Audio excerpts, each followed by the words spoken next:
On this episode of ArchiTech, we talk with a tech manager and architect about the process from conception to sign-off, bringing in different teaching styles and how to get the right stakeholders to the table. All that and more. Next on ArchiTech. The network for the AV industry. What are you listening to? This is AV. This is AVNation. This is AVNation. This is ArchiTech, Episode 7, recorded Thursday, October 3rd, 2019. Teaching the Future. Support for AVNation is brought to you by Atlas IED, innovative audio solutions for every business environment. This is ArchiTech, the look at the architecture space and how it intersects with technology and audiovisual. My name is Tim Albright. I am your host. This month, we're going to take a look at education and taking it from conception all the way through handing over the keys to classrooms and lecture halls. With me to discuss, first and foremost, an old buddy of mine and a fabulous author, Dr. Josiah Way, who is now at USC. Welcome, sir. Hey, thank you, Tim. Thanks for having me on. It's great to be here. And a woman I met actually through a mutual friend. She is from WRA Architects, Mary O'Brien. Welcome, ma'am. Thank you so much for having me. Absolutely. So, if you've ever heard me, at least in the last 10 years of doing this, I am a former technology manager. I used to do what Joe does now, not to the level, nor did I have a doctorate, but I was a tech manager, right? And there was a number of projects where we took from conception all the way through to completion. And so that's kind of why I wanted to go with this. Mary, in her architecture firm, focuses on education. Joe obviously writes about it and talks about it and has a podcast about it. So I wanted to get you guys together and kind of walk us through, the different steps. Mary, from you and from your standpoint, what is the preferred process in getting a new teaching facility built?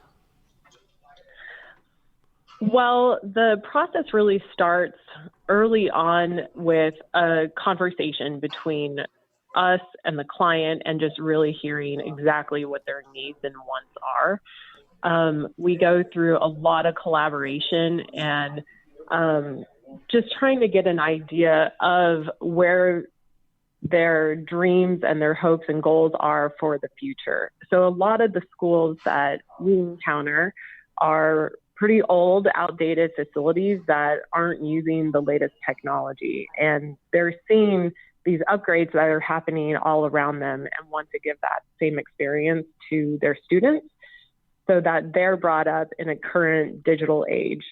So we really try to facilitate as many opinions as possible, whether that's through the administration who we're working with, primarily working in K through 12 education, as well as some higher ed. We're talking with the superintendents of the district, the administrators, but we also like to get opinions from the staff, the teachers, as well as the students. And honestly, a lot of times the students have really great input because sometimes they're more up to date on the technology than the administration staff is. So it's hearing everybody's opinions and having them have conversations with each other. And just that's a great starting place to talk about a future facility. So as the architect, we're basically serving as that facilitator and trying to get those conversations going. And also just showing other options of what's out there, because a lot of times they may not even have the knowledge or resources to know exactly what they need. Yeah.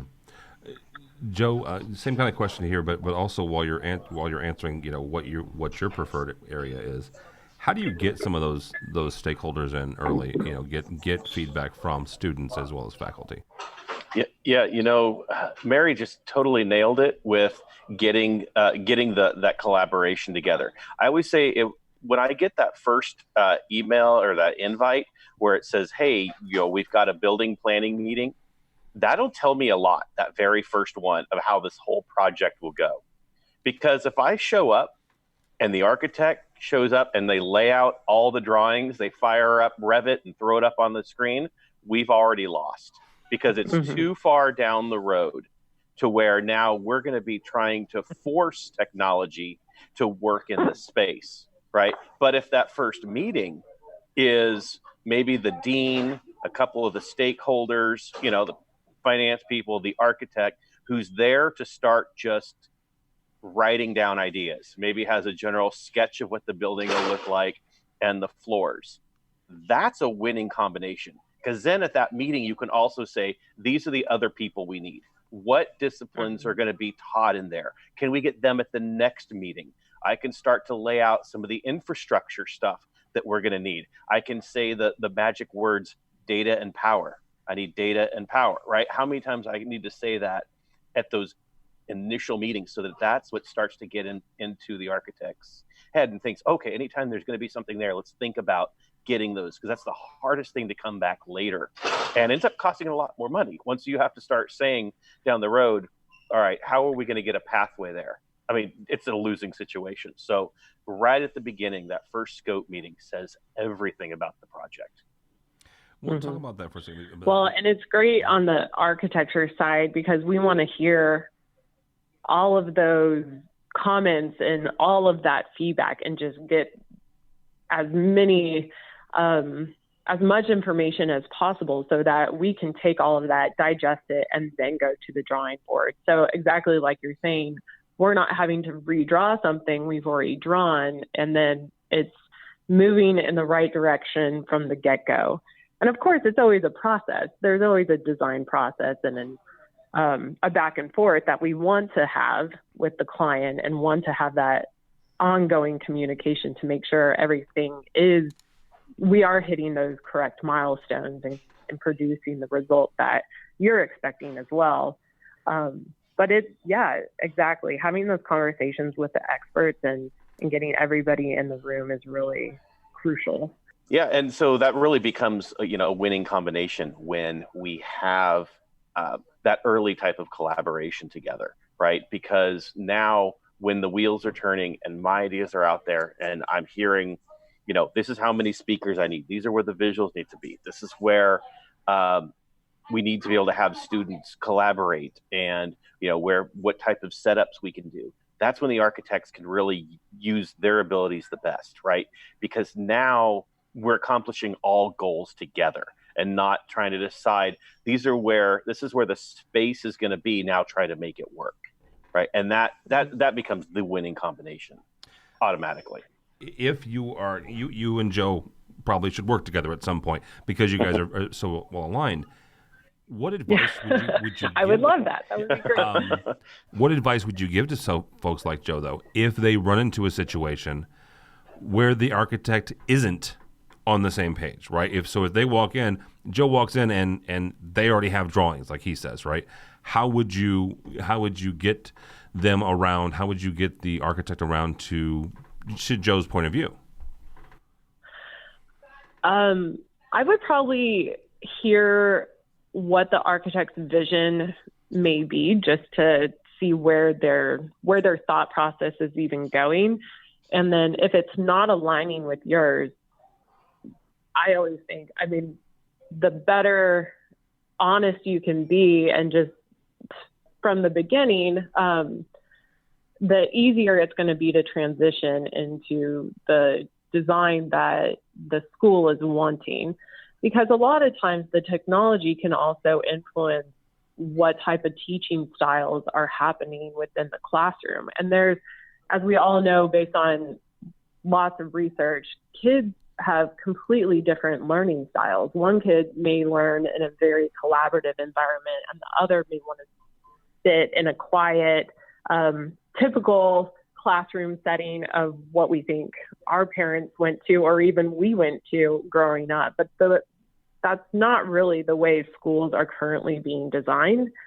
And if we can hear what the client is saying from the beginning and look at trying to facilitate those type of environments that really appeal to not just one type of learner, but all of the different types of learners and teaching styles as well, that can just make a better project. And it also, and technology is truly at the heart of that. And it's using every inch of the building, not just one teaching wall to have a lecture. I mean, you may be able to go into a corridor and with a small group and break out and completely figure out what your project's going to be and have a breakthrough idea. It's not always just this lecture standpoint where the kids are sitting there for 8 hours a day and trying to be still and take it all in, because that's just really hard as a child to learn. Yeah, because see, you nail something exactly right, because what is happening is that the faculty that are now coming out of grad school who have their masters, we now have the first generation of teachers who were not taught a traditional way, right? They are the YouTubers. They know how to go get content themselves. They know how to build their own learning style, right? They don't need a talking head at the beginning at the head of a room. So what happens now is the teachers start to change, and the way that teachers change needs to impact our space design as well, right? Because that's again right back to why we need to get people in early, and we need to have conversations with the architects. You asked him, well, what happens if they come and everything's already laid out? Well, you have to basically explain that, just because it's written, hey, we need 12 classrooms on this floor, if you've got 12 rooms all with one standard front, again, we've already lost, because we know that the teacher of the future is actually going to be different. And the way that they teach is going to be similar to the way they have learned. And that means group work. That means content has already been delivered and it's application of it. So these spaces have to be able to speak to that. And so having the plans early can really impede that, because it's already been made up of how the space is going to be used. And we know, even just especially in higher ed, I'm one email away from getting, oh, by the way, this office is going to be turned into a conference room. And now these 3 spaces, we're going to blow out the walls because we need an extra classroom. We know that we have to be fast, fluid, and flexible all the time. Mm-hmm. Well, and the classrooms themselves, having the teachers take less ownership of the classroom just also gives you more flexibility to always have that room occupied. So it's never just sitting empty for an hour out of the day. In K through 12, we're actually looking towards higher education as a really good model for that, because you have to schedule that lecture hall or that lab space or classroom to, for your class that you're trying to teach. And similarly, in say a high school setting, all the teachers may have their offices separate in a different area of the school where they can collaborate and hear what are you teaching? Oh, you're learning about biology. Well, I'm a culinary teacher and I have a chicken that I can show you, and you can take that into your class and you can show how the ligaments come together. And then when you're done, we'll just cook it up and serve it. There's all sorts of, that's just an example, but there's all sorts of ways of using collaboration amongst the teachers, not just the students as well, and helping develop those teaching styles. And if a teacher is just sitting in their classroom and not venturing out and traveling all around the campus, they may be missing an opportunity to just use the resources that are their colleagues sitting right next to them. And so being able to be more mobile and just bring their laptop in and quickly plug in, and it's easy to get on the internet or pull any resources you need, is always important from any point in the campus. so how do you then? So here's this is because we challenge this all the time. This is a challenge for higher ed, like tech managers, is you want to get everybody in the room early, right? We know we have to, but now you're also dealing with their personal bias. So because when you've got a new building, it's an engineering building, and you're going to bring in the chemical engineer and the whatever engineer and all this, and whoever's going to teach it, and they're saying they're going to give us based on their teaching style. So there's also that fine line between, okay, what do they really need and how much is just personal preference? So how do you go about, balancing that and balancing the multiple differences, right? Because you could have one room set one way, the next door to it is a slightly different discipline. And if you're taking that faculty member's input, you could have two completely different designs. Now you're stuck. Right now, you're stuck with that being the teaching style. And what happens when that faculty member gets a better offer from another institution? They're gone the next summer. Now you've just designed an entire space based on somebody else's input. Right. Say that again, Joe, really quickly, because I think that's an important point. Yes, you're going to have, let's call them the favorite faculty member, right? Or you're going to have a faculty member that holds a lot of weight. You still have to balance that with the good of the school, plus the half-life of what you expect that room to serve you guys. Exactly. And keeping everything flexible, we're hearing that more and more. It's just flexibility, and so we're trying to make, as a lab space, as an example, as flexible as possible. Because one semester it may be one type of curriculum, and then that particular program may have not took off or has been as popular as they thought it was going to be. So the next semester it changes to something completely different. And if we make it as flexible as possible with different power outlets in the room with different voltages that they may need, and data everywhere, and Wi-Fi, and where they can just bring in whatever equipment that fits those needs, then it's not as dramatic as a change as if it were catered to one particular teacher. Yep. And I think a lot of it too is even getting outside input, right? Yeah, you want to trust the faculty members who you've got on staff because, they're the experts. They do know what they need. But there is something to be said about, what is the guy next to us doing? What are those departments that we want to strive for? How we want to grow this? Especially when there's a new construction, it usually means because it's a young department. It's hard to project what that's going to be and look like 3 years from now.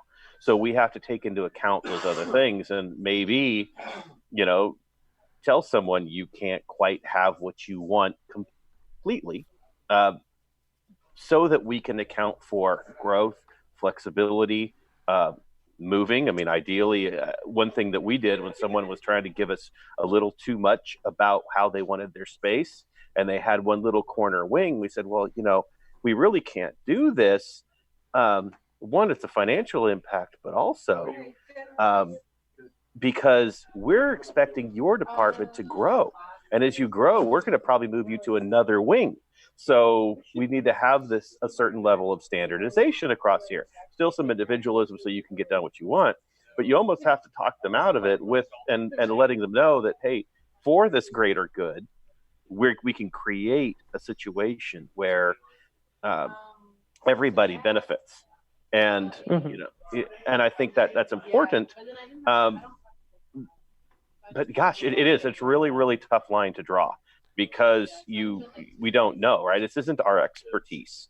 It's you have to trust the people's discipline, that they know their discipline, and the pedagogy, they understand, how to do that. And probably a little bit more, to say one advantage that K through 12 has over higher ed is that K through 12, typically you have to be, you have to go and get your master's in education. You get a specialty in a subject, you are taught how to teach. Yeah. Well, in higher ed, you just have to be an expert in your field. You could be a horrific teacher and just be an expert in your field.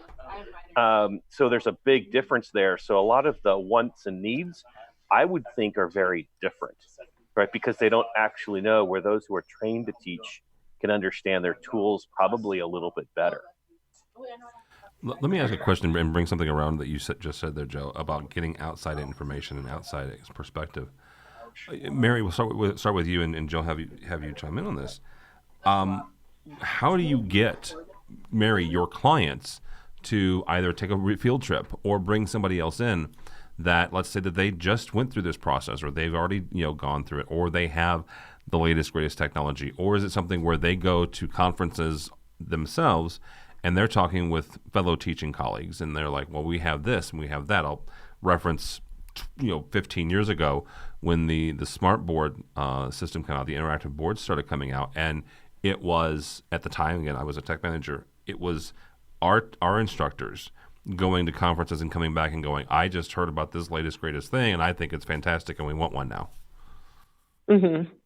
And then they put them in every classroom, and now they're moving away from it. Yes, ma'am. Hence is the life of technology, right? Indeed. It's forever changing. Well, that's a great question. So when we're looking to design a brand new facility for a school, for a district this is something new. And we actually just went through this process for one of our clients. And during the design phase, we actually took trips with our client to schools all around the country, including California and Seattle, as well as a lot of local examples here in Texas, to see what other districts are doing and hearing what they would do over again and certain things that they would change.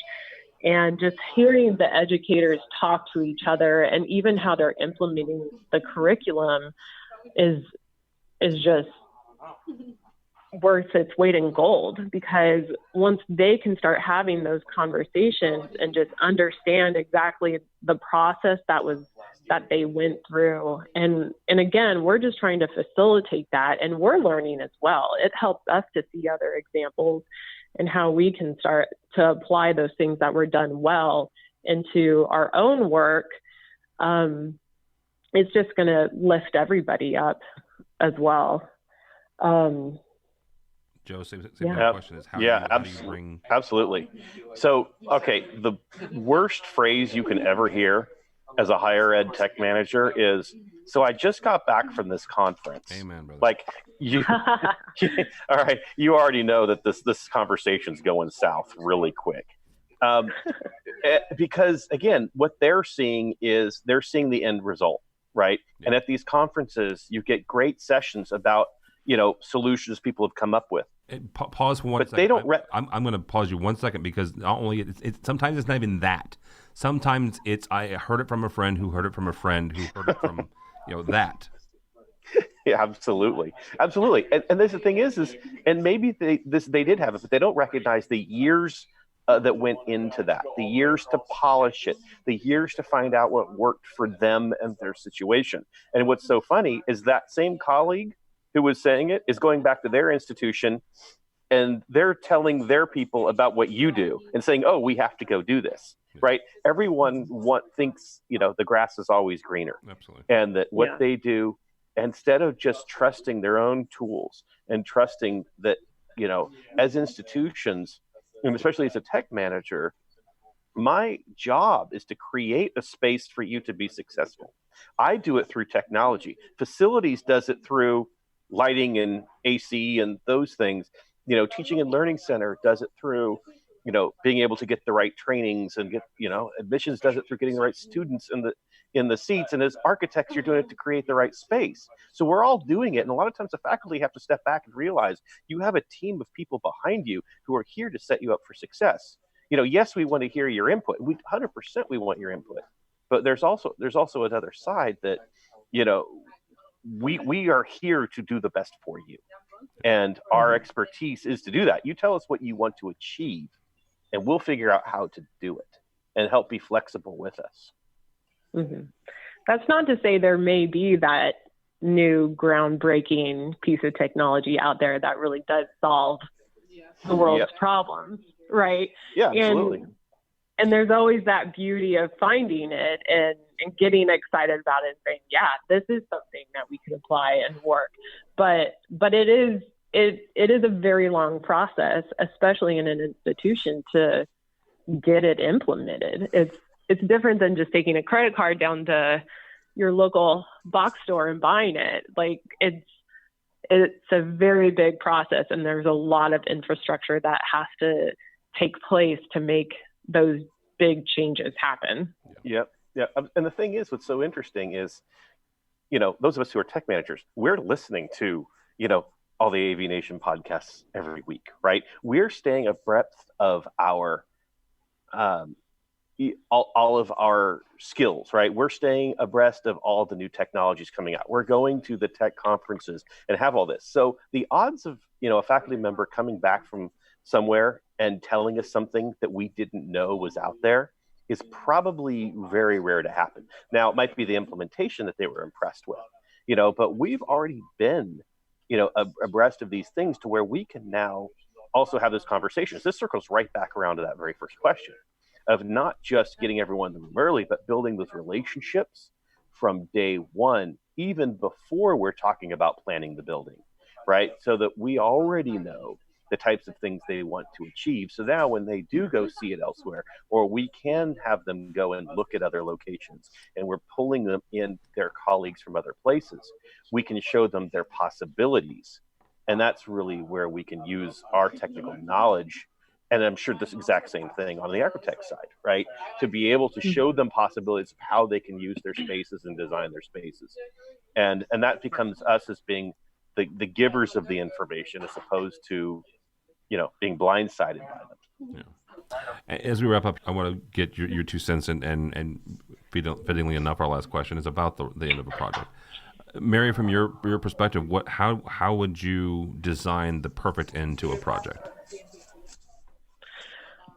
Well, the perfect end to a project is honestly once the building has opened and coming back, whether it's 6 months later or a year later, and seeing how is it really being used? Because we all have a vision on opening day and all the kids come flooding in with smiles on their faces. But once everyone kind of settles in after the ribbon cutting and start really, getting their feet wet in the space, it can take on a whole other evolution. And so coming back into that space and doing a round of observation can be completely beneficial to everybody.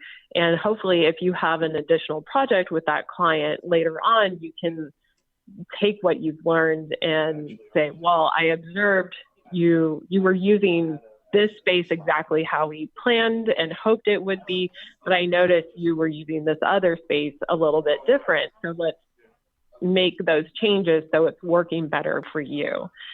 So just seeing how it goes and seeing how the evolution and coming back to your project is really the perfect ending. So really, and hoping there isn't just an ending, and knowing the building will always keep changing, and hoping what we've implemented so far can facilitate those changes as the client needs them. All right, and Joe, Yep. same question. And Mary, we definitely need to do a project together, because that was exactly it. Sign me up. I'll come out. Because that's exactly it, right? I mean, I have kind of a unique way that I do like a sign off. So after an integration has been done, I'm not the one who goes in and tests it. I have the faculty members go in there and test it. Any users go in there and test it. Does this make sense? Is this what you asked for? And this is at the phases we're doing punch listing, because that's one of the most important phases of an entire project. Making sure that when they get in there day one to teach, there's no surprises. To make sure that we've delivered on what they've asked for. Now, at that stage, you can't go add new technology. You can't add things or whatever, but is the usability there and how you thought? Be able to walk them through the options. Because again, a lot of times people use new spaces to try to do things that they'd thought about before. But this is their first opportunity to test that. They haven't taught that way before quite often, especially when you're creating flexible spaces, but they came from a traditional lecture space. So in a lot of times in the faculty member's mind, it's what they want to do, but they actually don't have any practical experience with it.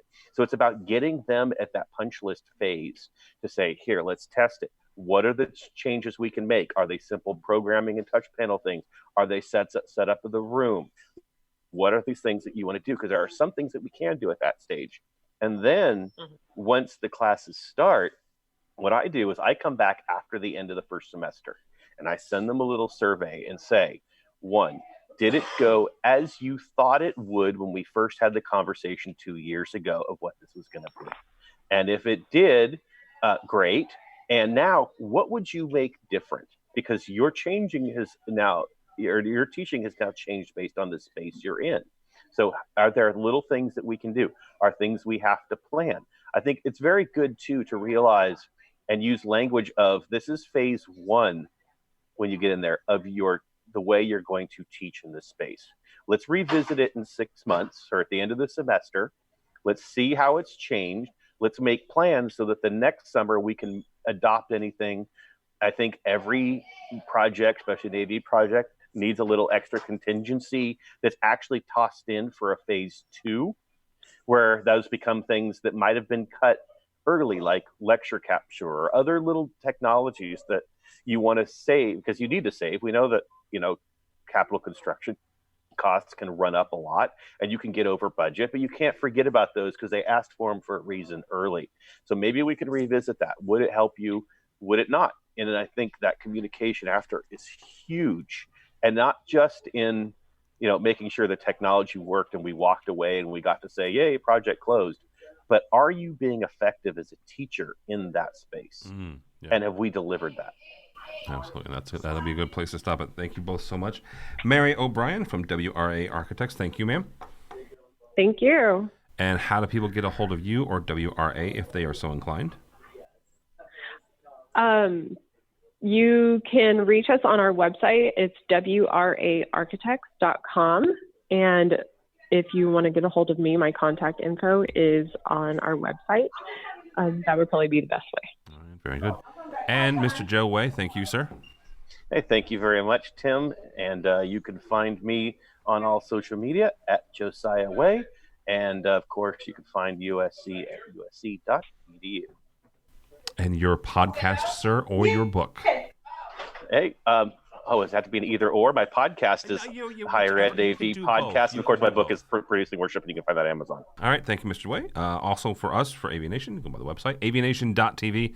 That's AVNation.tv. You'll find this program and a host of others. While you're there, please check out our supporter section. These are the folks who help us financially, help us bring you ArchiTech, AV Week, Resi Week, and so much more. All that and more at AVNation.tv. That's AVNation.tv.